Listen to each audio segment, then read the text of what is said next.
कटक जिला सालेपुर अंचल विभिन्न कॉलेज 15 रु ऊर्ध्व छात्री असुस्थ हो सालेपुर गोष्ठी स्वास्थ्य केन्द्र में चिकित्सित होता सूचना मिली।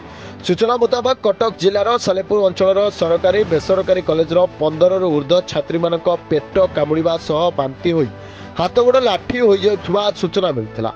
कॉलेज कर्मचारी तुरंत छात्री मानक सालेपुर गोष्ठी स्वास्थ्य केन्द्र में चिकित्सित कराउथुवा सूचना रही। तबे मेडिकल डाक्तर को कहवा कथा खाद्यपेय त्रुटि जो एभली प्रकाश करिसेंती। तबे ए संबंध में कॉलेज कर्मचारी प्रश्न को एड़ाई देथिबा देखा मिलुछि। आज घटना स्पष्ट भाव प्रमाणित होईछि हॉस्टेल छात्री मानक दिया जाउथिबा खाद्यर मान जांच हेउ नै बोली। खाद्यर मान जांच हेउथिले एभली परिस्थिति सृष्टि हो नथांता बोली साधारण रे आलोचना होछि।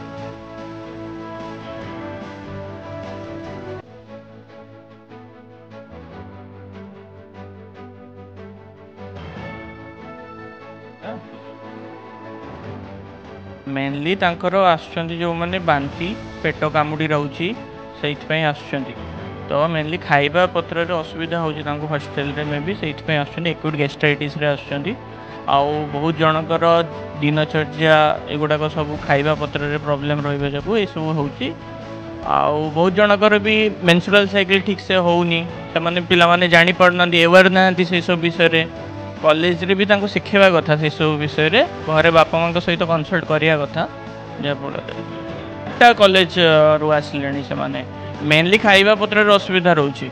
5-6 जनकर देखिले तांकर पीरियड्स भी होउनी ठीक टाइम रे। से माने जानु नांती से माने इग्नोर करछंती।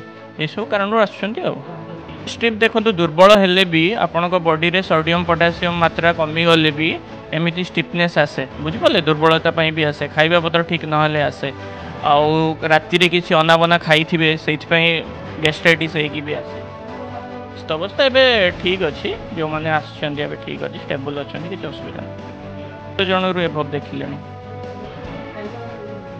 हाँ खाइबार असुविधा बहुत जनकर जो कहली आपन को पीरियड्स प्रॉब्लम रहउची। पीरियडिक टाइम रे बहुत जन को पीरियडिक साइकिल पेन हुए बुझि पले सेथरे भी 5-6 जन हमर आसछंती।